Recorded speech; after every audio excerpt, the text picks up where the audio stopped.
Noche, mi gente. I'm Elizabeth Yeampierre, and you're listening to Bangles and Headdresses, a conversation rooted in reclaiming matriarchal ancestral traditions and how they can forge a path to how we deal with current issues that we're dealing with today. And today we have my dear friend, Robby Diesu. Mm-hmm. Robby, did I say your name wrong? Okay, I Robby gotta do that Diesu, again. yeah. Robby Diesu. Robby and I have a long history of building movements and being creative about how we are able to engage people in ways that are meaningful and are at the scale of what is necessary because of the size of the threat. So, Robby, welcome to Bangles and Headdresses. I'm so excited to have this conversation with you. Unlike other folks that we've invited in the past, you and I have had an opportunity to work with each other, and every experience that I've had has been transformational for me. Thank you. I think that what I love about you is the consistency and the discipline, because I think that this moment and this work that we do requires both, and outcomes. It requires outcomes, and you're that guy. You're that guy. So we always begin the podcast by asking, what does matriarchy mean to you? Yeah. So we can start with that, and then we will go into a conversation and talk about what we've been able to do together and your whole journey. Yeah. So I've been thinking about this question, and I think of it in this phrase of abundance over scarcity. Is that often the way we approach political work in particular and just life in general is through this scarcity mindset of like, we only have so little power, we only have so little resources, but really we have an abundance of all these things. Our resources are just different. Capitalism is based on the idea of scarcity, and that there's only enough resources that we have to hoard them. And in reality, there's plenty of everything to go around to provide for everyone. And it's an active decision to act in that mindset of scarcity. And matriarchy, to me, is like working within the abundance. It's like taking the things that we have and making it be able to provide for us. And that's a mindset that I think ingrained into the way that I try to approach the world, and the way is ingrained in the way I try to approach organizing, is that abundance mindset, which goes back to matriarchy. Yeah, absolutely. This idea that there's not enough is always what we're told. Yeah.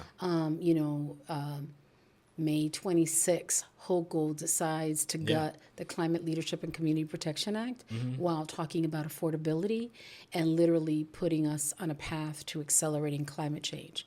Saying that the resources aren't there when the resources are there, and if you're going to address all of these different issues, you're going to invest in climate solutions that are locally led. And so that narrative about scarcity has been used to condition our people, to colonize them, and to make them afraid. So I really, really thank you for sharing that, because I think that it's the first thing that a politician tells the community, well, I really wanted to do that, but we don't have the money for that, right? And it's a way of misleading us. Or the federal government not having funding for our basic human needs, but really sort of putting all that money into the military-industrial complex. And so it's a lie. And then in terms of our power and what you mentioned, we're the global majority. And we forget that sometimes. The word minority puts us in a box, and we start believing what that word makes us feel. And that scarcity, it creates this anxiety and a fear of like, well, if I don't do this thing right now in this perfect way, the movement's gonna fail in XYZ ways. And it's like, actually we have the space to fail, because if we fail, we learn to do it better. And by learning to do it better is looking at this as an abundance. It's an abundance of opportunities to do better than we were doing already. And like when we act in these, there's this one moment, this one thing, we like get too caught up in it and don't allow ourselves to experiment and build power. And like the great movement moments have all been experiments and been opportunities that people took advantage of. It's the only way we could survive. We had to take risks, right? So I want to hear a little bit about your life as an activist, because, you and I, of course we were going to meet. Of course we're going to work with each other. My mom used to talk about how, our spirits end up in different places and how family finds each other. Like we just find each other, right? And particularly moments like this that are sort of threatening our survival, it was bound to happen that we would find each other, and it's been one of the most, one of the biggest blessings, being able to work with you.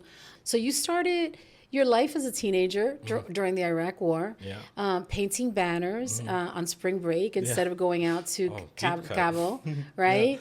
What was happening in your family in your early life that made you choose the movement over everything else? Like what?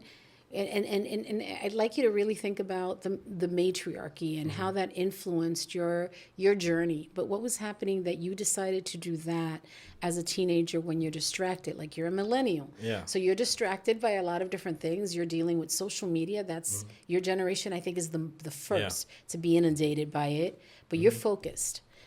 So what got you on that journey? Oh man, that's a deep cut. That is from an old Washington Post article that I'm shocked is still on the internet. I'm kind of funny.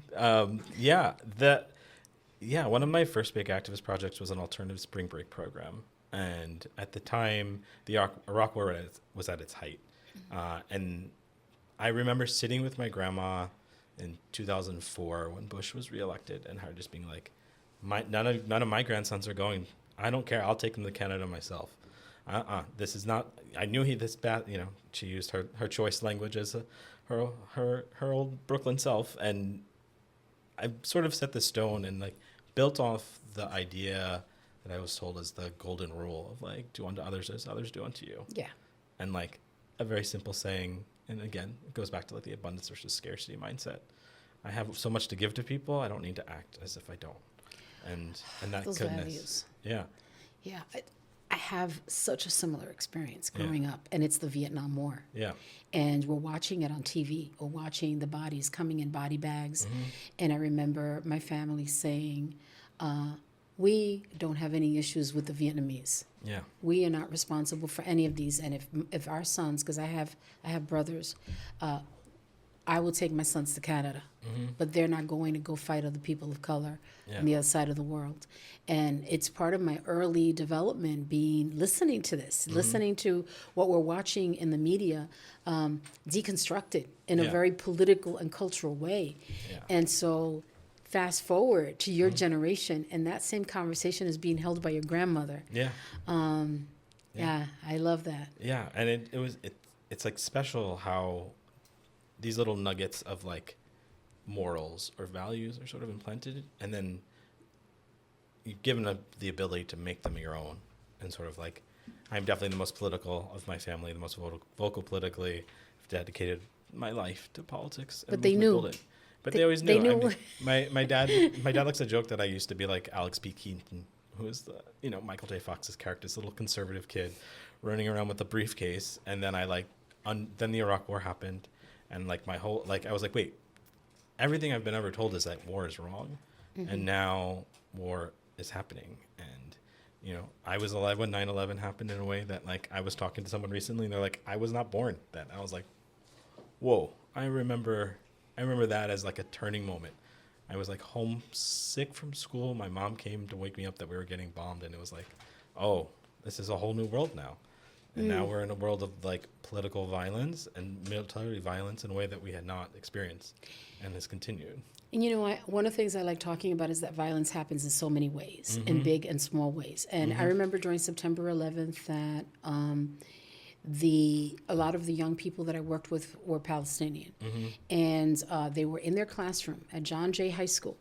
And they could see the towers burning, and their teacher turning around and pointing at them and saying, you were responsible for doing this, and them being terrified, right? They don't know what's happening. There's these buildings coming down, and the teacher looking and pointing at them and saying, you're responsible for them. For me, that's an act of violence. And so I think people define violence in, okay, somebody stole a quart of milk, somebody... whatever, in ways that regular people think about. But violence is how you destroy someone's mind, their security, how you take food away from the table, how you create the conditions for them not to be able to thrive. And then there's war. And that's sort of like on a macro level. But it's happening at every single level. And so when you are dedicated to being anti-war, you're also, I think, dedicated to trying to create the kind of society that is grounded in those values and, Yeah. and how we care for each other. Yeah. For me, that's very matriarchal. Yeah, and coming from a care perspective, because like, yes, I did this spring break program, but like, what really helped me define my politics and my understanding of how ableism, racism, classism, sexism works is that I got my real deep organizing work started working with active duty soldiers and returning veterans during the Iraq occupations and the Afghanistan occupation. And just by chance, you know, like our meeting was a chance. I was at a protest and was like, oh, can you come help me with my computer? And I said, yeah, sure. I don't really know much about computers, but you know, I'm an 18-year-old kid who wants to help and do the supportive things. And I like got conscripted into helping Iraq veterans against the war move into their office under the guise of helping this woman with her computer. And it set up a trajectory for me politically to understand the world in a different way. And, you know, that I think about the term care, which is now a very commonplace term in our politics. But like, I became the den mother for these men and women who had served and then came back to sadness and came back to the realization that the occupations they were forced to fight in were wrong. And they were now making the political decision to like make sure that other people didn't go. So getting folks into Canada who wanted to public resist, those who wanted to stay here, helping them craft media campaigns to get their story out. And then also just sort of the like getting the laundry done, providing the space to like talk and hosting Battle Buddies, which was a PTSD therapy group that we hosted at the house. And the solutions. So, you know, people often think that those of us who are fighting injustice are the people who say no. But we're the people who say, this is the alternative. This is what's operational. This is what can happen. Yeah. And for you to have that analytical framework and to be able to work from problem to solution. And you were 18. And I think that's important because, you know, we keep seeing sort of the emergence of a competition between generations in this country. It is deeply capitalist and extractive, and not understanding what intergenerational power looks like. You know, the idea that an 18-year-old may have solutions that are operational and that people that are older can learn from that and build together.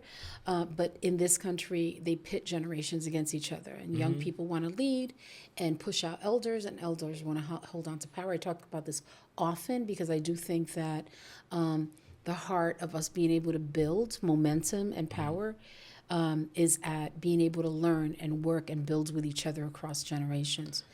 So you're 18 years old and you walk into this and you're like doing the work. And it was, you know, come on Saturday and call through the roster of everyone who's a member and try to get them to come to the meeting. Like fundamentals of organizing, things that like, you know, if everyone thinks of organizing as this like glamorous marching down the street, leading the parade and leading the protests. But like to get to that point, you got to call through the 50 people to get 5 of them to show up.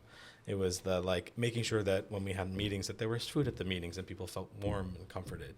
The first big mobilization or action I've ever been a part of was Winter Soldier, Iraq and Afghanistan, which was based off of Winter Soldier from the Vietnam War, which is considered one of the main turning points. It's where John Kerry testified on Capitol Hill saying, don't ask me to be the last person to die for a lie. And that I didn't even go to DC, the DC Winter Soldier. I stayed at the house because we had 40 people staying in the house. And I made sure everyone's bed was made. I made sure everyone's laundry was done. I made sure every bathroom was cleaned. And that's like made me understand that like doing this work is not always about being in the front. It's about building those infrastructure, looking at the system, looking at this issue and finding the solutions, like you were saying. And the solutions aren't always the big fancy thing. No, it's the little things. Sometimes it's just a little love note. And there's two things that I'm picking up from what you're saying, which are really important to me as an organizer. Is that I think that I think Obama has something to do with this, but I feel like organizing has been romanticized, and people think they can do it from the cubicle. They think they can send out an e-blast, but organizing is hard, and you have to pay attention. People get on calls and they sound like it's a robocall, Yeah. right? They don't know how to build relationships. They don't know that, I always say that injustice isn't 9 to 5. And so if you think you're going to solve it from 9 to 5, we're going to lose. Yeah. That this is a calling, that this is not a job. And they're not willing to make the sacrifice. They're talking about balance, and they're talking about fragility, and they're talking about all this sort of like internet created language that is meant to keep us narcotized in our place. And I always say, if our ancestors had been that fragile, we wouldn't be here right now. Yeah. And this moment is calling for something else. And so that level of commitment and dedication, that results in what you've been able to accomplish. And you did it from a very early age. And you're a millennial. I'm going to say that again because I think that there's a lot of people who have bought into sort of these frameworks that they've been picking up from other places, and they don't realize how they've been created to sort of keep us in place and to control us, to feel like we don't have power. I always think about it in framing of, there's a difference between I won't do something and I can't do something. Thank you. Yes. And there are things that I won't do, but there's not a lot that I can't do. And, I won't work with right-wing Republicans. I won't work with people whose politics are not up to par. But that doesn't mean I can't do those things. And but I can't because I don't want to. Yeah. And that's so important to understand that difference. It's not that I can't work with communities of color as a white person. It's not why I can't work with predominantly women of color as like my base. It's not that I can't do those things. It's that I want to, and I'm not preventing myself from doing it. And there's this like often mindset of like, when you work with frontline communities, it's like, oh, we can't do this. We got to treat them like these like glass dolls. And it's like, just approach them as human beings and like work together. Yeah. And that is such a different way that people are scared to do for whatever reason. And it's like, you've lost the catch of it all. I am laughing because someone asked me, well, one of the things that maybe the podcast can benefit from is you getting into an argument with someone about different positions. And I'm like, there's a lot of podcasts out there that do that. Yeah. I'm not doing that. Yeah. I fight to live, not for a living. I fight to live. Yeah. And if I'm inviting folks into this podcast is because I want to be able to amplify how we build, how we transform, where some of the challenges that we have as movement builders, where those things are, and the courage that it takes to hold and sustain this work over time. So I was like, so maybe we won't be interesting because I'm bringing in my people, my tribe, the folks that are about it, right?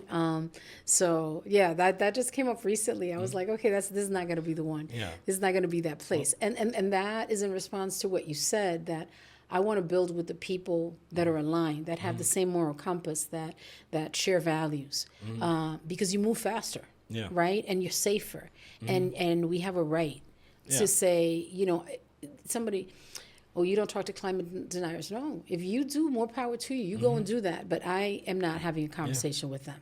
So I totally feel that. And it's the power. When you say I won't do something, you're the one still in power. When you say I can't do it, you're giving that other person the power to say you're not allowed to do it. And when you say I won't do this, I won't do it. I'm making that decision. Not I can't do it, where it's someone else telling you you can't do it. That's a whole meme. Yeah. That's a whole meme. That's definitely quotable, because I think people need to understand that you have a choice. Yeah. And that is either you are anchored in your power or you're not. So you've been this person who's behind the curtain of some of the most galvanizing moments in recent movement history. The women's marches, bans off our bodies, families belong together. And so, and one of the reasons that I like working with you is that you're that person who makes it possible for us to do big things. So how does it feel like to engineer a moment of collective grief or rage into something that moves literally and spiritually? Like, how does that feel? It's humbling. I think it's like weird. Sometimes you do these things and you're like, oh, it's just a Sunday. But then it's a Sunday with 50,000 people marching in the streets. Or there's an activist who I met during the Keystone fight when we did the 2 weeks of sit-ins at the White House, which sort of like, I will not say start, because I don't think that's the right language, but like pushed to a national level that fight. And there are folks that I met doing those direct action trainings who I would see for years afterwards, and they would say, you were my trainer. I got arrested for the first time. And in your training, you said, doing this work becomes an addiction, because once you realize that you have the power to create change, you're going to want to do it over and over again. And like, to me, that is the rewarding part of doing big mobilizations, is that I still see people that I met years ago who came to a volunteer training, came to a direct action training, who are then like, oh, I just led the whole bus. I did 10 buses. You know, here's my contingent of 1,000 people are showing up now. I'm still doing this work because like, I understand that it's good. And like, providing that space for folks is like, to me, the most rewarding and humbling, because yeah, I can get you the pretty stage. I can get you the permits. I can figure out your food and catering. But like, I do all that as the background infrastructure so people can do the actual work that builds the power. Yeah, I'm thinking about it because I come from a working class background, and when I was little, I would think about infrastructure a lot. Like, they asked me in school to draw a house, and everybody drew this white picket fence house, but we lived in tenements. Yeah. And I remember drawing all of the infrastructure, the basement, the inside of the wall, because I used to go to the hardware store with my mom, who's the super of the building. And that thinking, and they put me in special ed, by the way, because I did that. Yeah. They didn't realize that I was hella smart. Yeah. But I was Puerto Rican. I am Puerto Rican, and there must have been something wrong with me to draw a house that didn't look like a white picket fence when I was living in a tenement, right? But the reason I'm sharing that is that early on, I've started to think about what makes things happen. And to really appreciate that process deeply. Like, you go into an organization and people walk past the person who answers the phone, opens the door, or serves the food, or they go to a restaurant and they don't even see the waiters, right? I see those people. Those are the only people that I see. Yeah. And I just think that without them, nothing functions. So I get to talk, to be one of the speakers for the People's Climate March in 2014. And I look out and I'm thinking about all the people that made that happen. Yeah. That doesn't happen. Some of us don't get to have access to the mic. There isn't even a platform if there aren't people that are creating that kind of infrastructure. And so you're someone that's worked with people like Jane Fonda, Planned Parenthood, the Indigenous Environmental Network, organizations rooted in deep principles. And so how do you hold your own values while you're in service of someone's vision?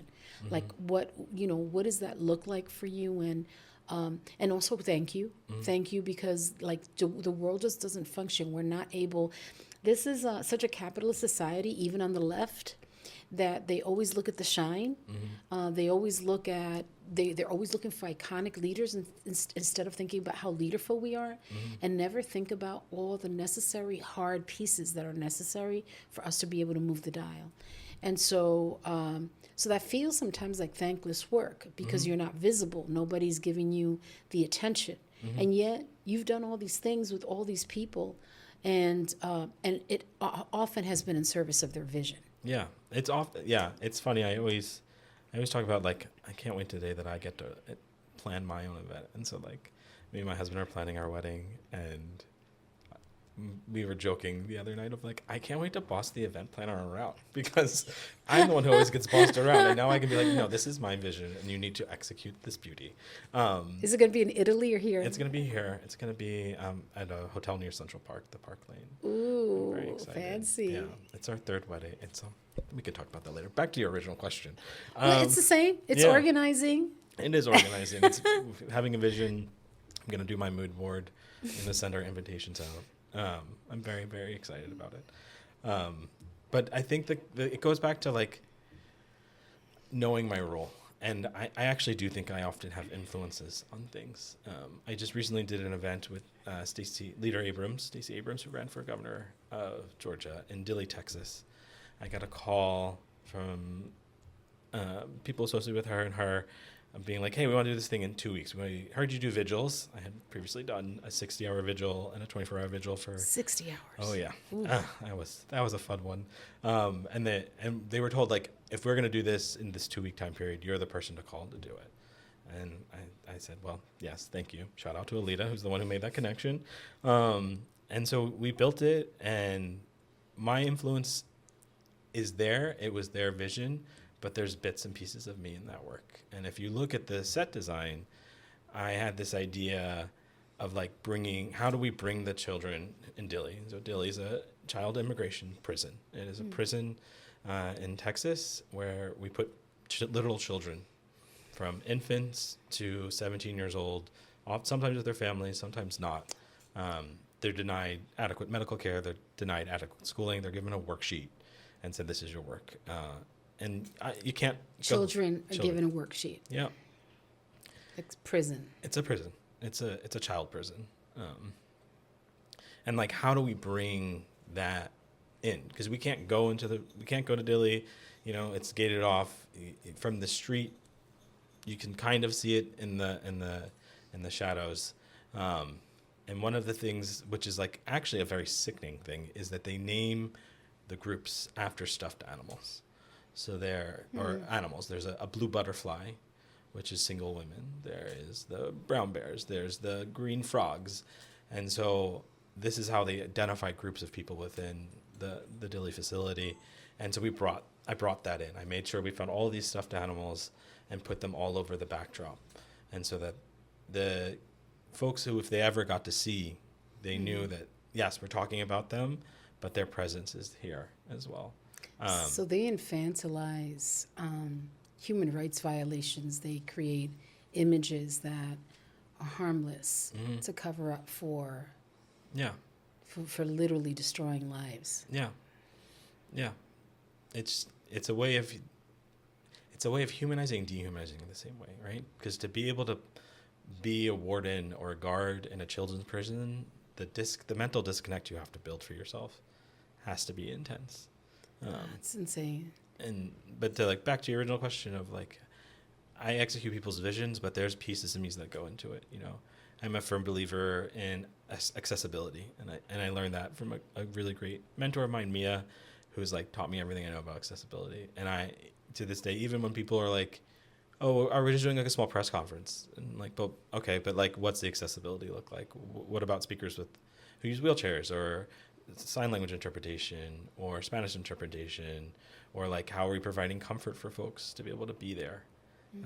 So there's little ways that I bring myself into the work. And so there was a press conference recently in Sunset Park in the park, and I'm not going to name the politicians who held the press conference, but it was about environmental justice, and I could not believe that they were doing that without letting us know. And the head of the agency said, well, it was in the park and we thought it would be inaccessible to you. And I wrote, wow. So you made the decision for me. And second, you chose a place that would be hard for me to get to because of my limited mobility. And you run a city agency. Yeah.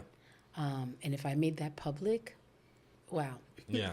So if we are doing this work and we are grounded in these principles of care, of collective power, of justice, then we need to be able to model and create that culture of practice of what we believe in, and challenge ourselves and be humble and accept the fact that sometimes we don't have all the answers, but be open to change, to that transformation. And so I see that in all your work, and it's the reason why I say that we're leaderful, that it's not just that person that you see, it's everybody that's making it happen. Yeah. So you've mentioned mentors. How do you train people? How are you making sure that the discipline that you've been able to develop is shared with others so that they're not starting from scratch and we can collectively hit the ground running? Yeah, well, I think of the fact that I have non-traditional mentors. And I approach mentorship in a loving, caring, Miranda Priestley way. I like that example. Yes, because I think, the second version of the movie just came out. It was almost as good as the first one.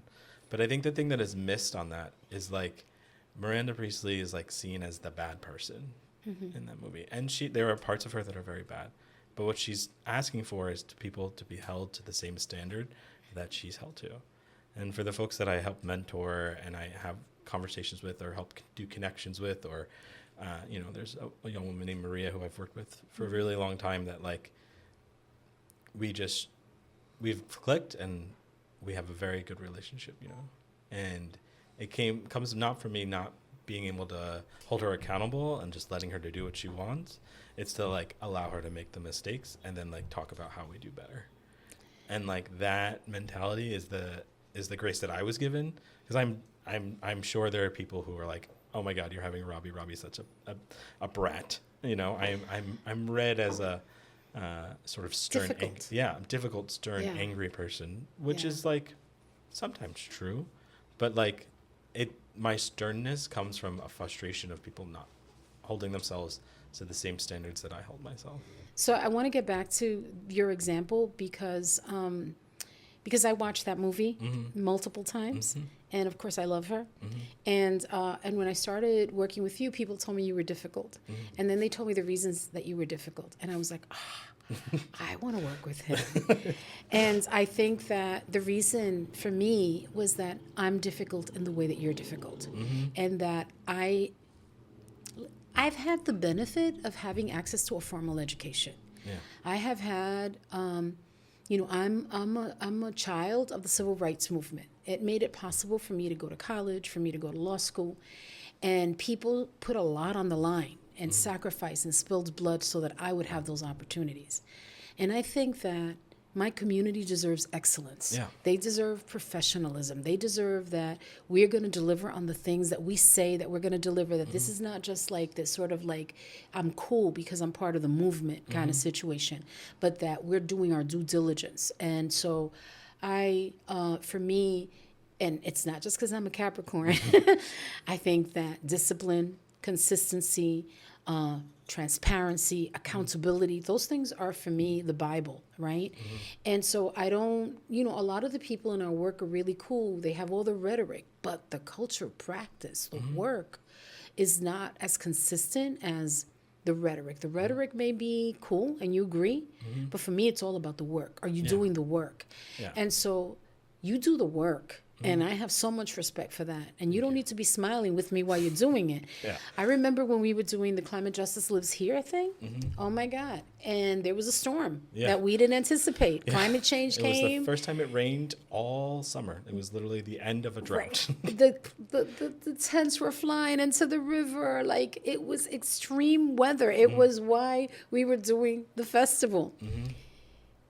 And you were unflappable. Yeah. And all I thought was, I remember riding around and thinking, it's going to be okay because Robby is at the helm. Like, the confidence that I had about your ability to fix things, to create an alternative flow that was going to function, like, that is liberation as somebody who's an organizer, an activist, for me to be able to work with somebody that I could sort of, this for me is how we rest. This makes it possible for me to rest. Because people talk about, we got to rest.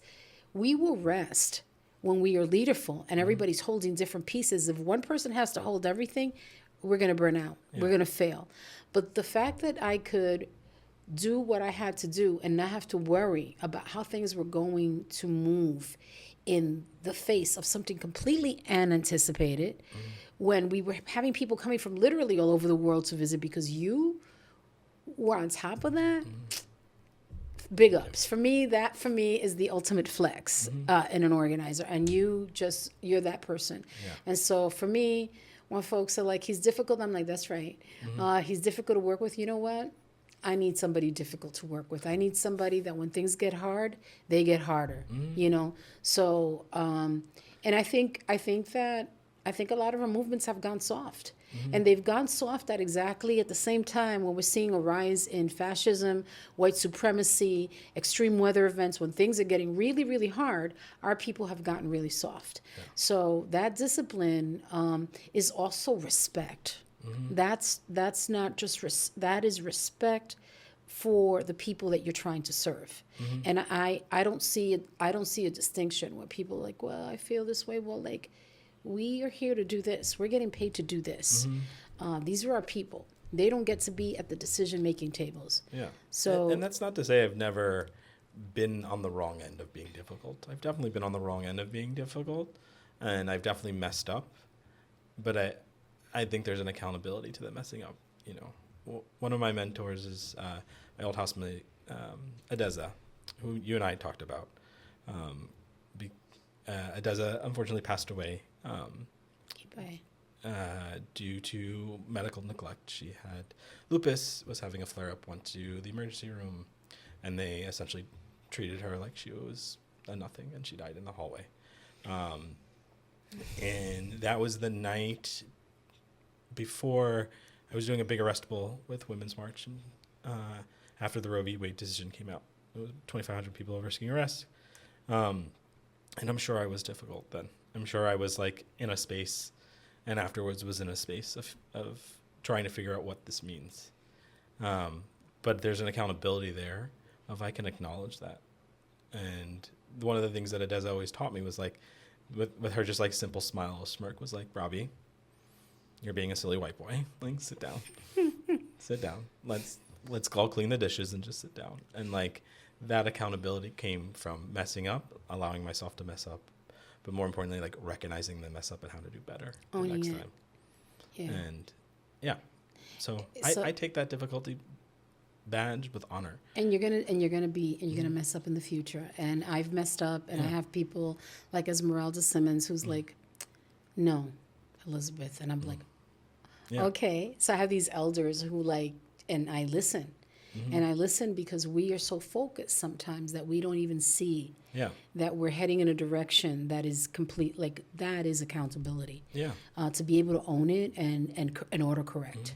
And I think the other thing is like I'm often read as like a butch man with a beard, and like then you meet me and I'm like a big old homo who like embraces their femininity in a way that people aren't used to, I think, where they like expect me to be super abrasive and like holding it down, but I'll be like, I mean, we could do it that way, but like these are the impacts of it doing that way.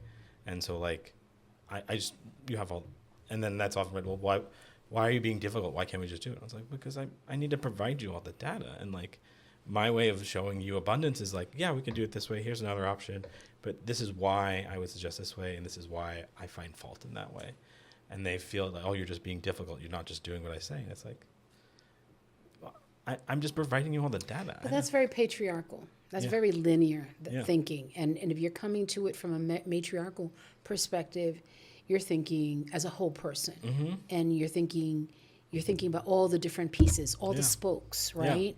And that is one of the differences between matriarchy and patriarchy. I think people think that matriarchy is women-led, but we just had Hochul make that decision. I've never seen a more patriarchal woman. And not even made the decision, actively pushed for the decision. For the month. For over a month now. To like roll back something that already had passed.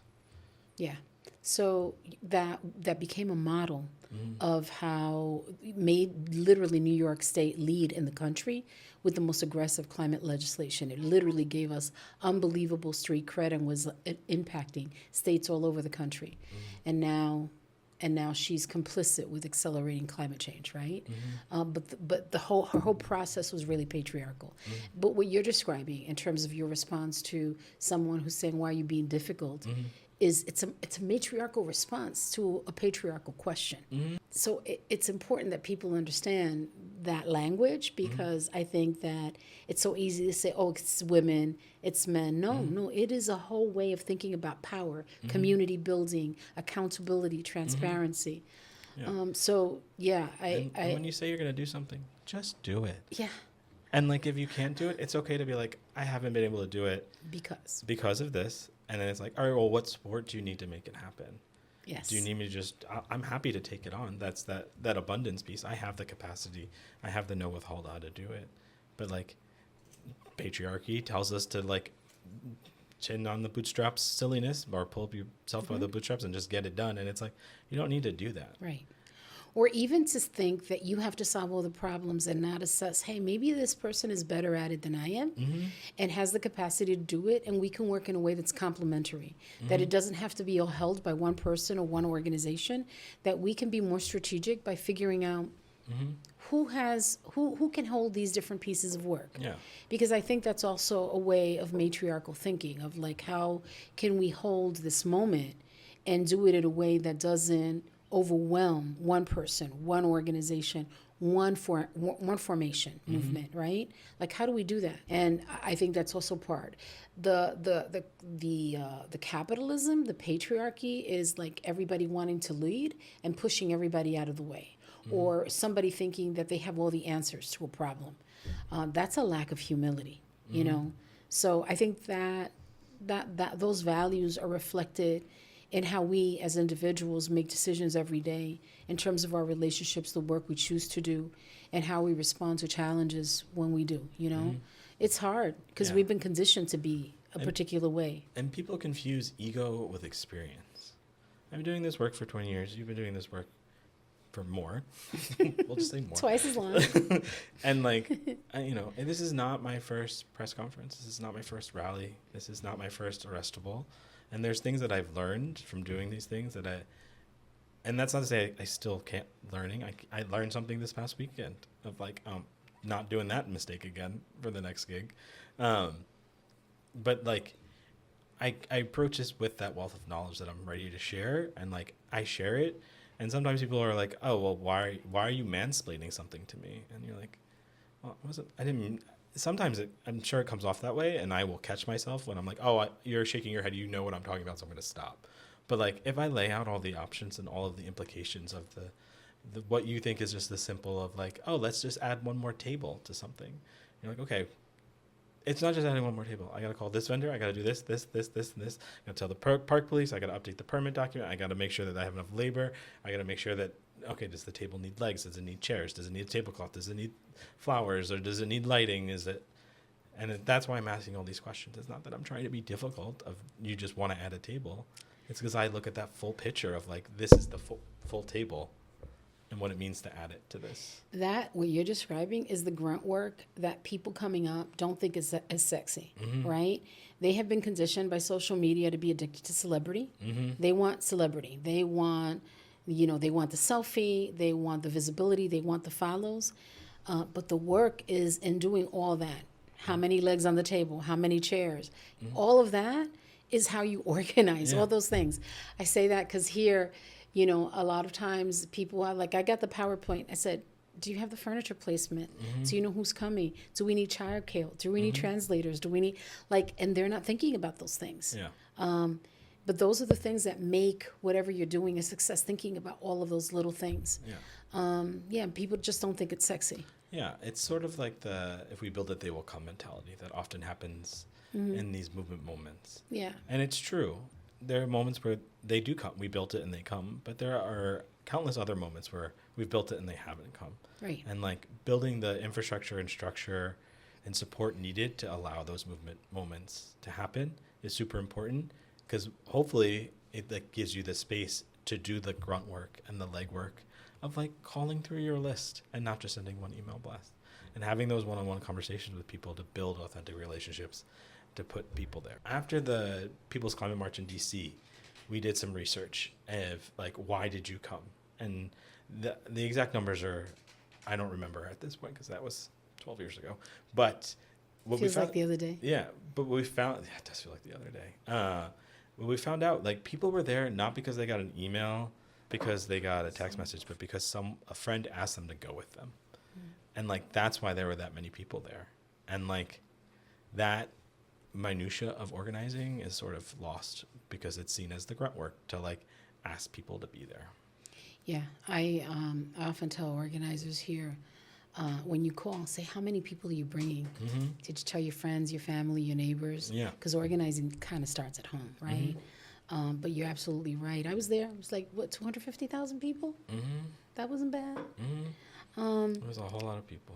So you've talked a lot about your values and your process and accountability. So I want to talk about the body in the movement. You've moved over 1 million people through events and mobilizations, and there's something profound about the act of putting your body in public space as a political act.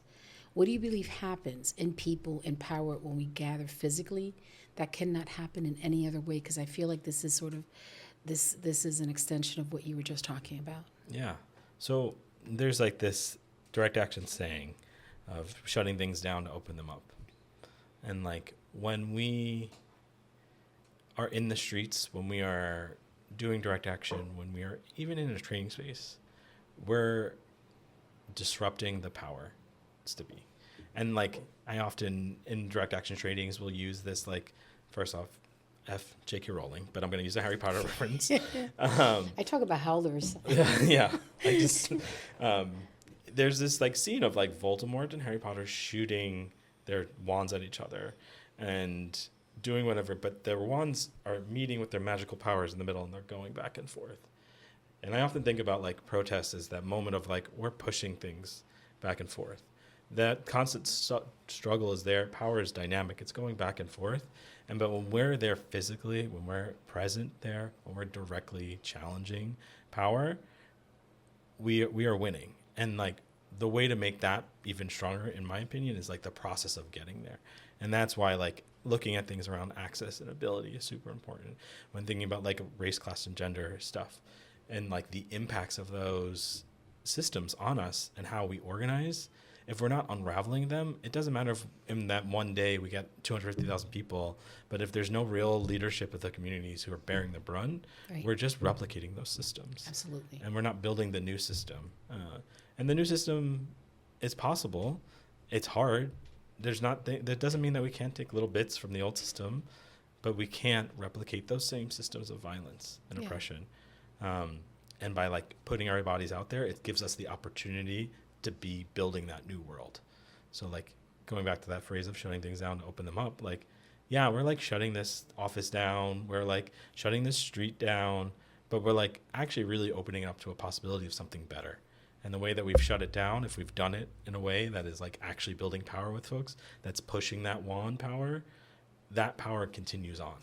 And sort of like I was talking about earlier about like, you know, oh, I came to your training like 12 years ago and I'm still doing this work, right? We planted that seed with this person and they're like still coming and still doing and expanding themselves. So I love the use of the wand. You know I was gonna love that. I know. Goddamn J.K. Rowling. Yeah, I usually talk about us being Jedi warriors. Yeah. I use that, but it's a generational thing. Mm-hmm. Yeah. So you recently moved to Milan. I moved back from Milan. Yeah. How long ago was that? Now it's gonna be almost 2 years in June. Oh, okay. Feels like recent to me now. It feels recent to me as well. we were just back. And you launched Allura Industries. And so what was the moment or accumulation of moments that made you step back and you decided this is what I want to build now? Yeah. So Allura is like the second iteration of me doing this work. I worked with a worker-owned collective called DC Action Lab for a very long time in DC.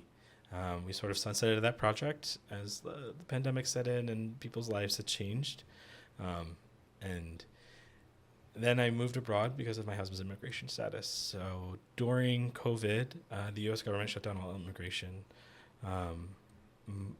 It was unclear if me and my husband could ever be together in the U.S. So we made the decision. I left DC after living in DC for 15 years and moved to Milan. Then we just sort of waited for U.S. immigration to catch up, and it took 4 years. So he was issued his K-1 because the U.S. government does not recognize civil unions. So even though we're legally married in Italy, the U.S. government doesn't recognize it because it's not called a marriage, which is the ongoing struggle of how homophobia still impacts queer folks and immigration. And so he got his K-1 in June. We moved, and then you have 90 days to move. So we moved. Wow. You know, after waiting 4 years, you're given, you get a notice in the mail and you're like, all right, you got to move 90 days. So we moved to the U.S. I want to say it was June 29th, June 28th. And then for Milan, and he got his green card the week of the election. And so. Wow. Allura Industries is sort of like the continuation. That's a very long-winded way of saying. The Allura Industries is the continuation of providing a space for me to do my political work and to have a political home for myself of being like, this is what I do. And the name Allura Industries to me is a funny pun because Allura is an Italian word that means meh, whatever. industries. And like, so it's sort of this, like, to me, it's like, it's whatever industries, because it's like, it's not this serious, like, corporation doing all these things. It's myself and some other folks doing the behind the scenes grunt work of the politics, and being that go-to person of like, oh, I need to get this thing done. Who's the person who's able to do it? Oh, Robby's the person who's able to do it. And is there a tagline that tells people what allure means? No, I made the joke a couple times with Dallas Goldtooth, who's a mutual friend of ours, and he laughed. So I feel like it's a good joke that I keep saying. So. Well, he laughed because he's hilarious. Yes. Yeah. Oh my God, he's. We did a thing for Alaska, a fundraiser for Alaska, a few months ago, and he was our speaker. Nice. But it's wonderful working with him. Yeah. So you're looking at the political landscape now and beyond. What kind of organizing or mobilization do you think the moment is asking for that we haven't seen yet? What is this moment asking for right now? I think this moment is asking for compassion. It's like, we were talking about Dilley. There's the fight right now happening in Delaney over in Jersey. Like, the immigration fight is very sad, and the political fight is very sad. We talked about violence. There's another shooting at the White House, but there's the ongoing violence of like the war in Iran, the ongoing violence of like white supremacy being emboldened in this like false sense of DEI. And I think we need to start approaching movement spaces with more compassion. And like, how are we like allowing those spaces to be a place of joy, to allow that compassion to like flourish? Everything's very serious. It's like, I often think about like, that going back to abundance versus scarcity of like, we have to do this rally this right way, this time, this moment, right now. And it's like, it's okay to like take a moment and breathe and be like, oh, so you're doing a rally at the same time? Well, how do we like work this together? Oh, you're going in the morning. Well, we were planning to go in the afternoon. That's great. We don't need to approach this space of like competition of like, oh, there's only so many press. There's only so many members of Congress who can speak. And it's like, no, actually, we can have compassion towards each other and be like, oh, that's actually really great. We're fighting to close this facility in Dilley and end childhood and family detention. You're fighting to get better funding for care as opposed to funding ICE.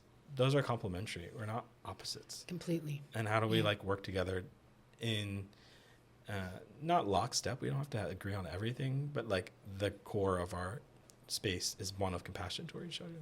There is a lot of cynicism right now in terms of people trusting leadership, and so just given your history of doing all this work and working behind the scenes, and this moment that we're talking about, is there someone or like whose leadership most embodies for you those values that are important to you, like, and do they know it? Like, is there someone or some people that you think embody those values that you can like, that give you hope because it exists? Yeah, there are multiple people. I think one of the people coming to my mind is this person, Melissa, who's one of my mentors. She lived in the house with me and Adeza and Dawn. And she is one of those folks who's like stepping up in this moment right now. I had just done an event for the Black Alliance for Just Immigration, and they called me like a very short time ramp to give them support, and I was like, hey, I'm happy to support the best I can, but I'm actually going to Italy for a wedding, but I have Melissa and her partner Dorian who can step in and be on the ground support for you all, and Melissa stepped up and did it, and like that to me is like that's the leadership that I see as inspiring. Melissa was always around in politics, always talked about politics, but is now doing the work of the politics, and being supportive in the way that I see it as leaderful, which is the behind the scenes grunt work. Yeah. In terms of like the in front of the cameras leadership stuff, I don't know, everybody, nobody, I don't know. It's funny, you like work with people, I've met a lot of like movement leaders, and like a lot of them are really great, and then a lot of them are like, oh, okay. Because I often think that what it takes to be in the upper echelons of what we perceive as movement leadership means a lot of hardship for that person internally that often expresses itself towards other people. You have to make a lot of sacrifices. Yeah, it's hard work. and sadly, more competitive than it should be. It should be more collaborative Yeah. and very conventional in how people think of leadership, and so it is difficult. It's an uncomfortable space. So, Robby, thank you so much for your time and for this amazing conversation. I don't know that we would have had this conversation without this podcast, so I'm really happy that we had it, because I feel full. Yeah.